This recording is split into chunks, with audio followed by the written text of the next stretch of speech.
worst applause ever. And I get it. I haven't done anything, so I don't really deserve anything. It's like why am I hold on.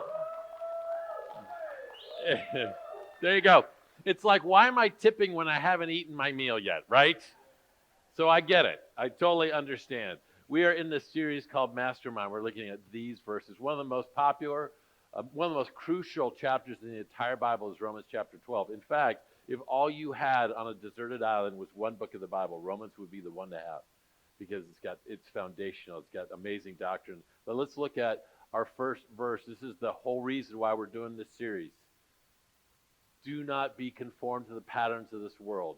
And yar, right? What we listen to, what we watch, the media that hits us.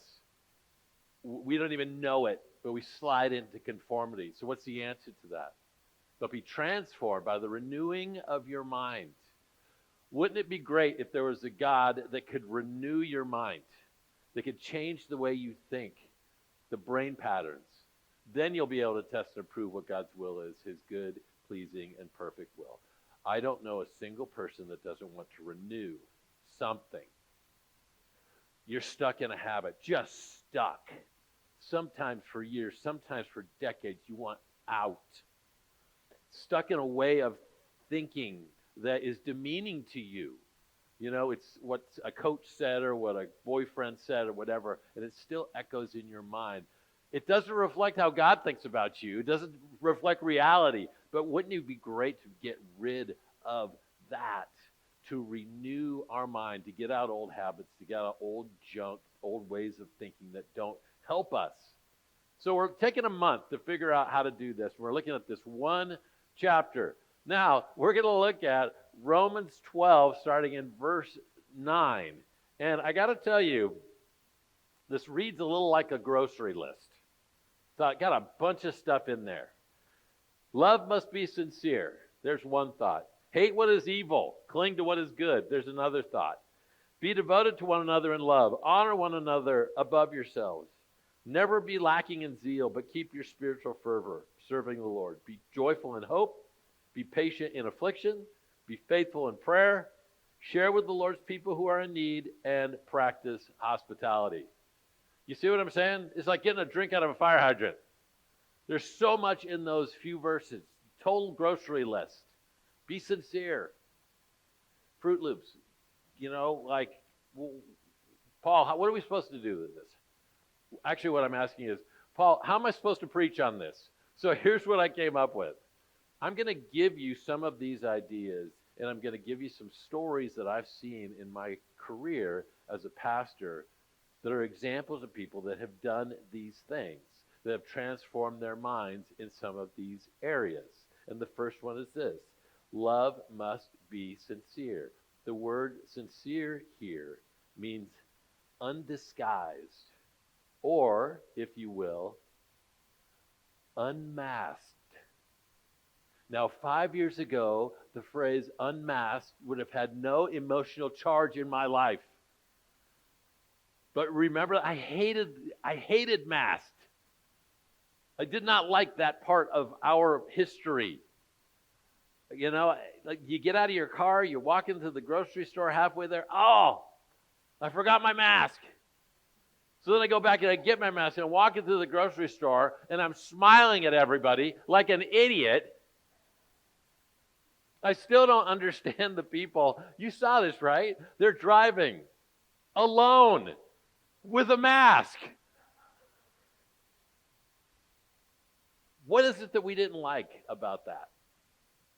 Well, we couldn't connect, right? I mean, some of you loved it. Some of you were so happy you didn't have to connect with anybody. And I got to admit, you know, I was a pastor of a church in the same community for 25 years. Sometimes when I go to the store, I just want to get eggs, man. I don't want to solve your marriage problem. So the mask was pretty good. But the mask disguises us, right? And this isn't anything new for us because we're good at disguising. We mask the problems that our children are going through, because if you see that my children are going through problems, then you're going to judge me as a parent. And we mask our own personal issues. This is what Christians do. We share the things that we used to struggle with, right? That we're over already. Those are the things that we share. We don't share what's actually going on in our lives. We mask it. We mask work problems. We want to share with you what's on our highlight reel, not the difficult things. And listen, here's what I need you to understand. We're talking about being authentic and being real. And somehow in our thinking, we think more people will like us if I only have good on my ledger. And let me tell you something. I have no time for those people. I want people who are broken and weak and struggle just like Jeremy. I mean, just like me. Sorry, Jeremy. I don't know why I picked you out right then. I was at a small group with a bunch of guys. And you know, if you've ever been a bunch of guys, they're not great at being authentic and real. You know, and I think one of the questions I started out this group was, this very first meeting, is tell me a little bit about your family. And what you tend to get is, my dad was a, Cardinals fan for life. My mom really made great fried chicken. Really deep things you get from guys. And one guy shared and said this. He started. And he said, I never really felt connected to my mom all growing up. And then I found out in 8th grade that she had been lying to me that I was not her biological child and that I was adopted. And then the tears started to flow down his cheeks. Let me tell you something. We all shared that night. We all let people in. It wasn't enough. We didn't care what team your dad liked. We wanted to know about the hurt and the pain because one person chose to be authentic. Love must be sincere. Okay, let's keep reading through our list. Hate what is evil, cling to what is good. Okay, in the next couple minutes, I want to challenge you to hate. All right? Who's up for that? You ready? I'm going to challenge you to hate, which is what a lot of people outside of the church think we do in here. They think that it is the Christian's job to figure out what's wrong and how to hate it and how to march against it and how to be at the parade throwing eggs. But let me tell you something. I have been at church for a very long time, and I don't have a history with people of haters. I have this long history of people who are world-class lovers. At my last church, there was a woman, and her name was Katie, and she was just a delightful human being. And Katie had a friend, and this friend got pregnant and carried her baby for 22 weeks and lost it. And then she carried her next baby for 23 weeks, and her organs started to shut down. And the doctor looked her in the eye and said, "You cannot get pregnant. You won't live through that." And Katie said to her friend, "I will carry your baby. Not for money. You can make, do you know this? If you're looking for a job, you can make money as a surrogate." And Katie didn't just do it once, she did it twice. Same family. Not a Christian family. World class. My friend Jill moved away, and she was a nurse practitioner, and she was working with this whole, big group of doctors. One of her favorite doctors had kidney failure, so she had herself tested and gave him a kidney. This church is filled with those kinds of world-class, loving people. But as this says, hate to evil, cling to what is good, you know what? In the book of Ecclesiastes it says there's a time to hate.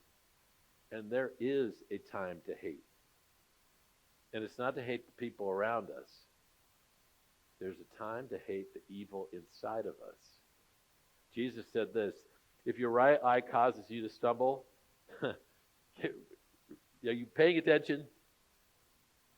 Gouge it out and throw it away. I'm pretty sure Jesus is being figurative here. It is better for you to lose one part of your body than the whole body to be thrown into hell. And if your right hand causes you to stumble, cut it off. Throw it away. It's better for you to lose one part of your body than for your whole body to go into hell. Jesus is calling us to extreme reaction. And why is that? Here's why. Because we generally don't hate evil in our lives. We tolerate evil. We look the other way. We allow ourselves to coexist with evil.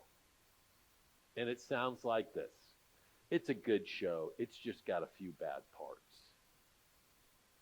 It's a good book. It's just a little sexy. It's a good business deal. I just had to stretch the truth a little bit to make it happen. This is the time to hate. When evil is snuck into your life and it's stuck there. And there's a time you just need to hate it. You need to not just fast forward the Netflix show. You need to stop watching the Netflix show. There's a time when you need to not hope you have enough willpower, but to drag your butt to an NA meeting. There's a time when you don't just need to cut back on alcohol. It needs to go away. Now, I said this once. I was talking to a group of people about them and their kids and how when they're 14, there's no gray areas, right? When you're 14, there's not like, well, daddy can have a margarita, but you can't until you're 21, right? They don't get that. It doesn't make sense. And if you don't think they have access when you're 14, you're wrong. So I gave that message. 1 year later, I was talking to this buddy. He got a new car, and he was showing it off. And he said, after that message, I stopped drinking. Here's what was remarkable about that. All his money for generations, alcohol distributorship. But he realized to be an example to his kid, to keep his kid safe, he's going to have to be rough with evil. I'm not saying all alcohol is evil. You hear me, right? In his life, it was not what he wanted to do, so he cut it out. This verse tells us that we need to have an extreme reaction, that there is a time we need to hate what is evil. Okay, let's keep going. Next it says, be devoted to one another in love, honor one another above yourselves. Right? Put the people around you above yourself. Do you know I have written and performed over 700 weddings? I was the San Diego wedding guy, the Arizona wedding guy. Hopefully someday I'll be the Bahamas wedding guy, right? That would be amazing. And in each of these weddings, I've done bunches of weddings. I've done weddings for my children. And every one of my weddings, I'll say this, that 50-50 doesn't work. A lot of couples figure when they get married, we'll just do this. We'll slide it down the middle, okay? As long as you do your 50% and she does her 50%, we'll be all good. But there's a problem with 50-50. 50-50 leads to comparison. 50-50 leads to competition. And I'll tell you, 50-50 does not work, especially when it comes to closet space. Am I right, guys? You ain't getting 50. The only kind of marriage that works is 100%. That's where you put the needs of your spouse above your needs 100% of the time. And they do the same. Now, I never get pushback when I do this at a wedding because they're bright-eyed and they're ready. Everything's going to be great for us. But there are times when I give that message to people like you and you go, look, man, I'm not buying it. because I've been the one sacrificing for that guy for so long, and he has done nothing. It has not led anywhere. If that is you, I get it. But let me tell you what does not work. Looking out for your needs and putting them first never works. The only thing that ever works is putting the needs of that other person above your own. That's the only thing that will ever work for you. When you put yourself first and your needs first, and it's easy. Culturally, this is what we do. I just need to get some me time. I just got to live in my truth. Right? I just have to self-care. That is, for the most part, by definition, selfishness. Putting yourself first. And the only way we can make a relationship work is when we put the other person's needs above our own. Children, friends, family. That's the way it works. Okay, let's keep going. Never be lacking in zeal, but keep your spiritual fervor serving the Lord. Okay, spiritual zeal. Do you think that describes us culturally? It really doesn't, and we're going the opposite direction. So, do you know who the nuns are? The nuns? N-O-N-E-S. Serena knows who the nuns are. More and more people are identifying as nuns, not N-U-N-S. Nuns, when they are asked on a survey to determine what their spiritual affiliation is, they say none. And that's up to 30%. Culturally, our spiritual fervor is down. But I will say this, not in this place. Not here. If you pay attention at all, you will see people with spiritual zeal. And I'm going to talk about one of them right now. In fact, I got a list. And so instead of just giving you this list, we're going to do a quick awards ceremony, all right? And the first award is going to go to Brent Sinclair. And Brent Sinclair is not here. He's in Oklahoma. He was able to watch the Oklahoma-Texas game in which they got destroyed in Oklahoma. Good for you, Brent. Did anybody recognize the place when you drove up today? It's beautiful, right? You see the new paint? You see the building that got destroyed? The office that's set up? Brett did this. He painted the whole building with a toothbrush. He could. He didn't. He got people to do it. But Brent has such fervor for this place. So I'm giving Brent this award.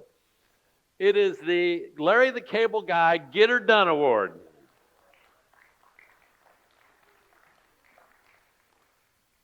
Now, I'm going to go, same family, hit Serena up. Okay, do you guys know what Serena does? Serena does young adults. She does life groups.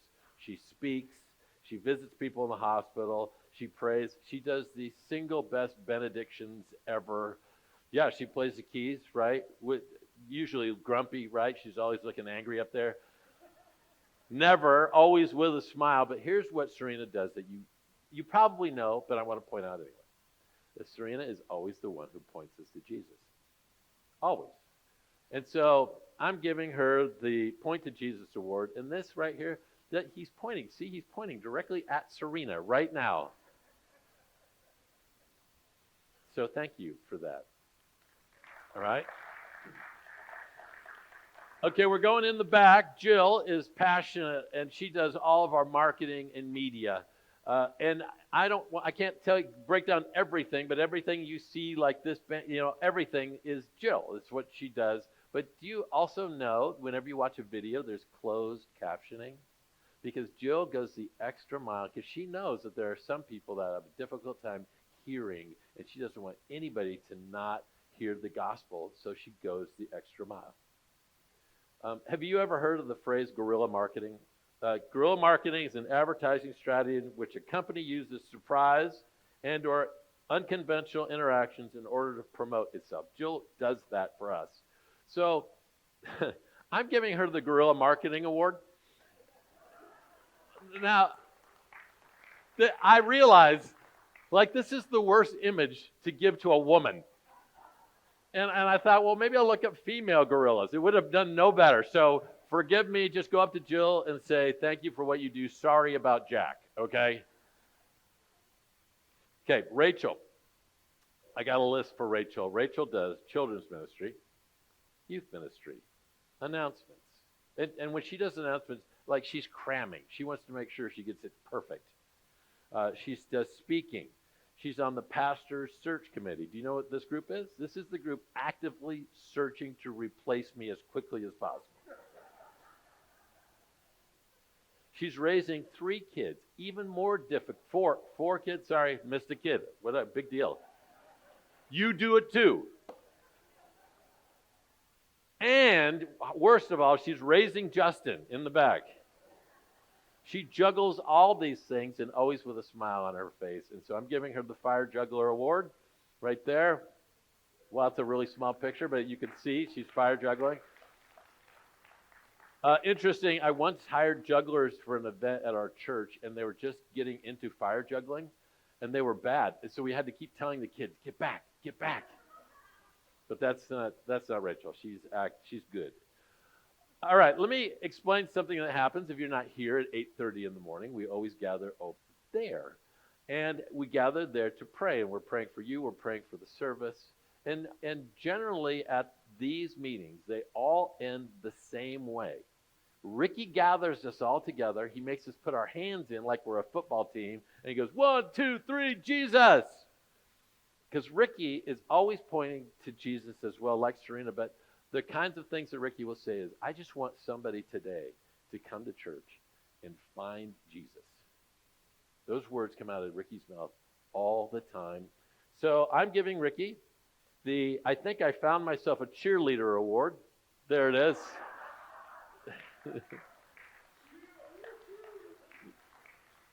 Thank you for modeling that for us, Ricky.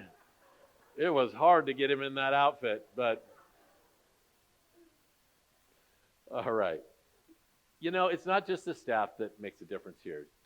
There are other people too. Do you like eating? Does anybody here like eating? Have you ever noticed that we eat around here? Have I brought that up before? We're like eating all the time. And there's never been a church that is more into eating. None of this happens without our friend Gabriella. Gabriella is our hospitality team lead.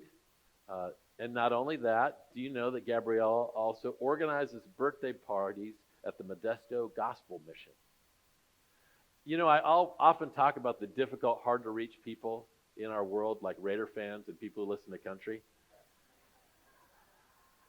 Gabriella has a more difficult group to reach out to. Do you know who she works with? Lawyers. And you know what? Gabriella does it all with a smile on her face. So I'm giving her the Don't Curb Your Enthusiasm Award. We got a picture. There he is. That's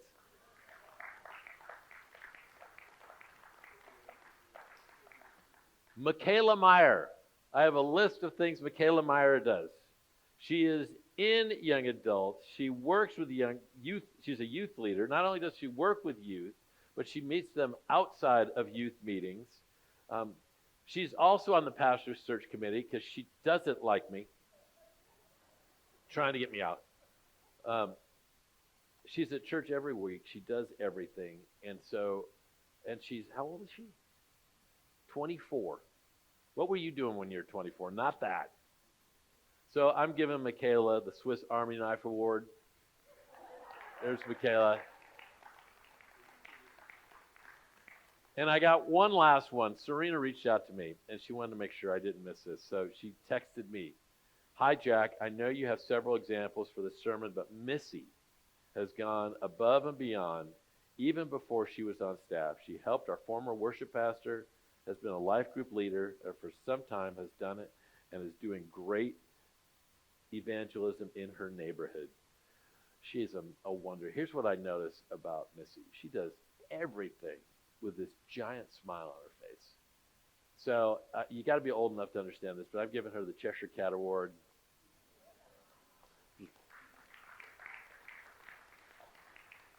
let me tell you something. If you lack spiritual zeal, I got a recommendation. Get yourself here. Hang out with these people. Let them rub off on you. They don't just do it for money. They do it because they believe and they love Jesus and they want to reflect him. One of the things I've said about them many times, and it sounds weird, they just smell like Jesus. So get around them and pick up that smell. Okay, I got a couple more. Joyful in hope, patient in affliction. Right? On first glance, these two phrases do not seem like they should fit together. Joyful in hope, patient in affliction. We think of joyful people they're the people that don't have affliction, right? They're the ones their lives are easier. Let me read you a quote. I love this quote. It's from David Brooks, The Second Mountain, and he wrote this. You might think a bright personality would come from an unburdened life, a life of pleasures and constant delights. But if you closely look at joyful people, you notice that very often the people who have the most incandescent souls have taken on the heaviest burdens. There is a connection between joyful and hope, patient in affliction. The most joyful are the ones that have taken on the difficult. Let me give you a couple examples.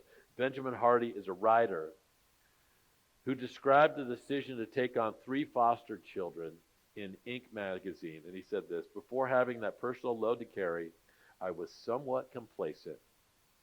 I lacked the urgency.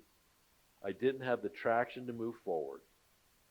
A life of ease is not the pathway to growth and happiness. On the contrary, a life of ease is how you get stuck and confused in life.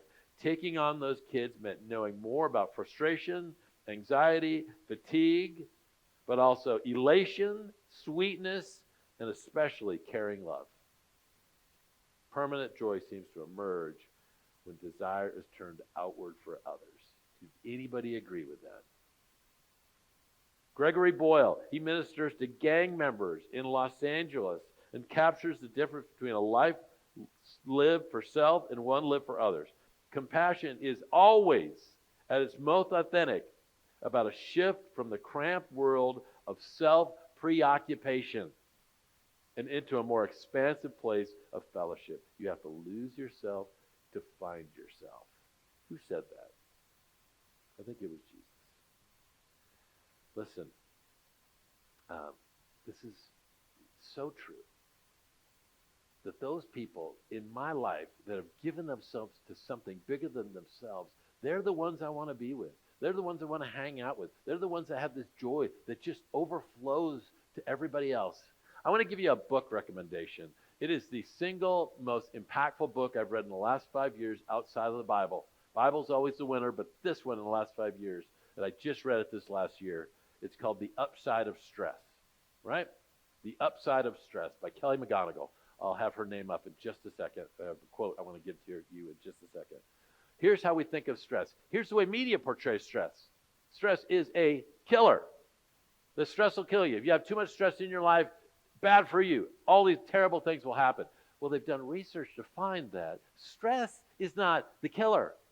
It's your attitude towards stress that's the killer. That people who think that stress is a killer, it will be a killer for them. If people who think that stress is the thing that is going to cause growth and movement and develop maturity, that those people, their health is no different than anybody else's health. And it doesn't matter how much stress they have, because they now view stress differently.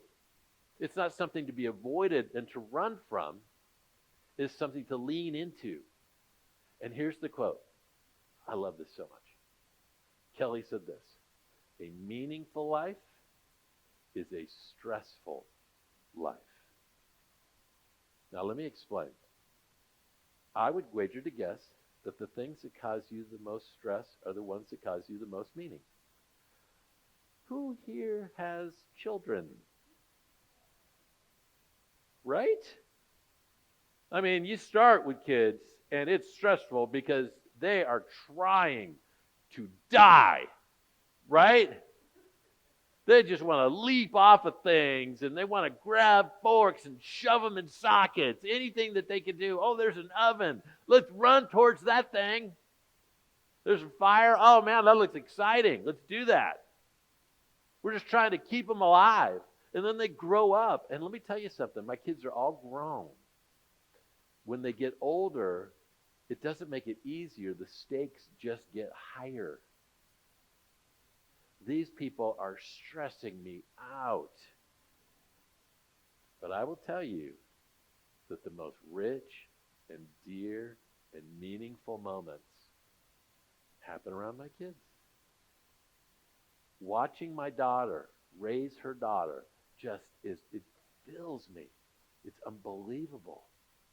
One of my favorite things in the world is to watch one of my other daughters who plays music, and she'll do like open mic nights, and when I am there, I'm taking it all in. I can't stop smiling. There are moments like that. In fact, did I tell you it was my birthday? I'm still waiting for the gift cards, people. My two youngest daughters pooled their money, and they bought me a brand new guitar. So now I have a daughter, she'll come over to the house and she'll show me how to play. It's beautiful.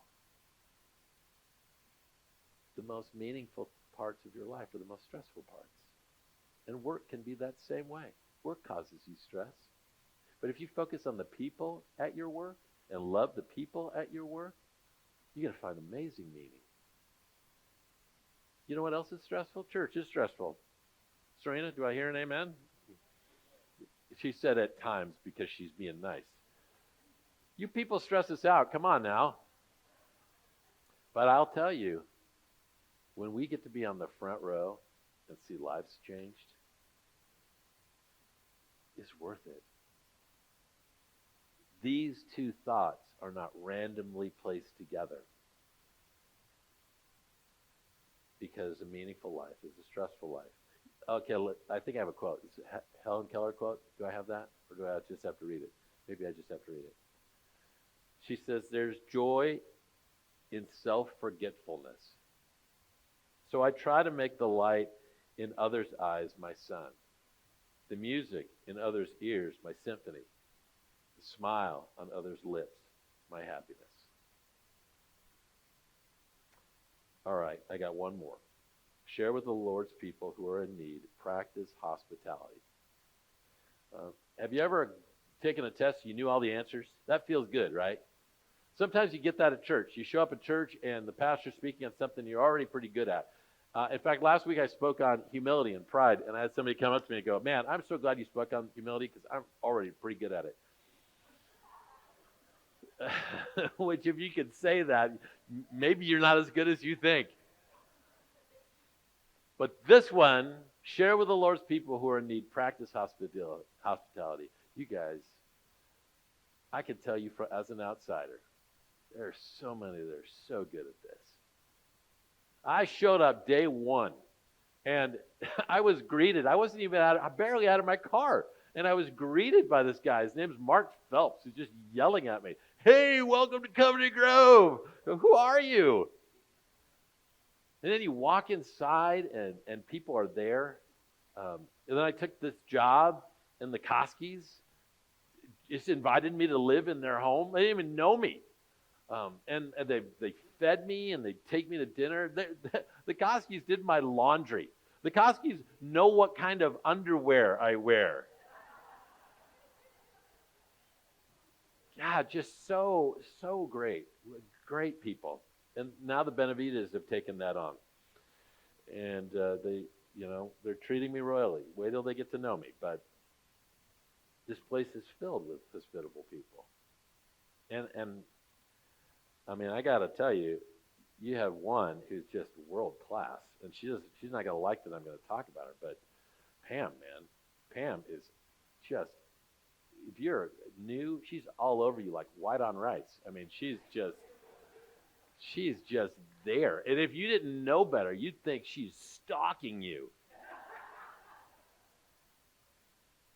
Pam knows this, that when people walk in that door, what matters is that they feel warm and welcome.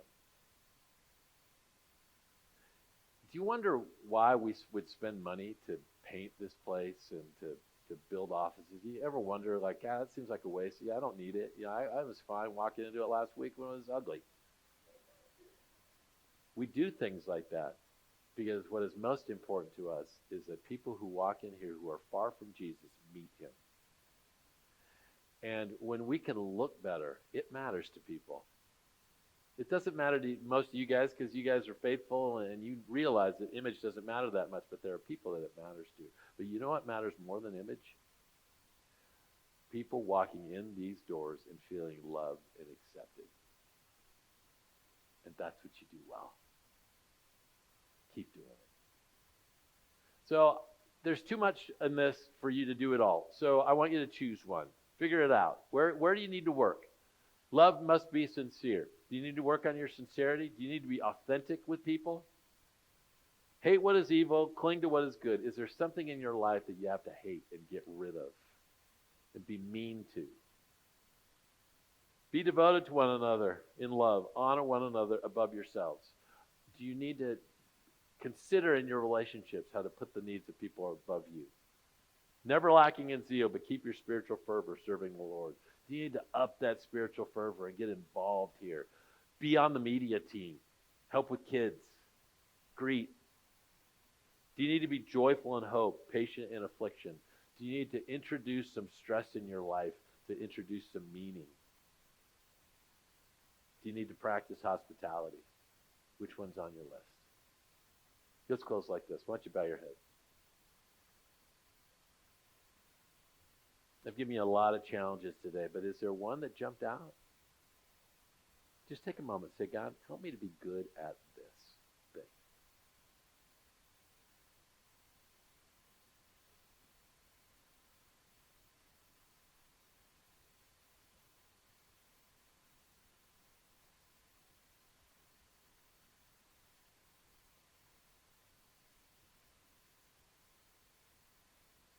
Lord Jesus, I pray for my friends. And God, I pray that you would get us to this place where we're not thinking so much about ourselves, but for the needs of people around us. And then in the process, you would help us to no longer conform, but transformed in the way we think. In your name we pray. Amen.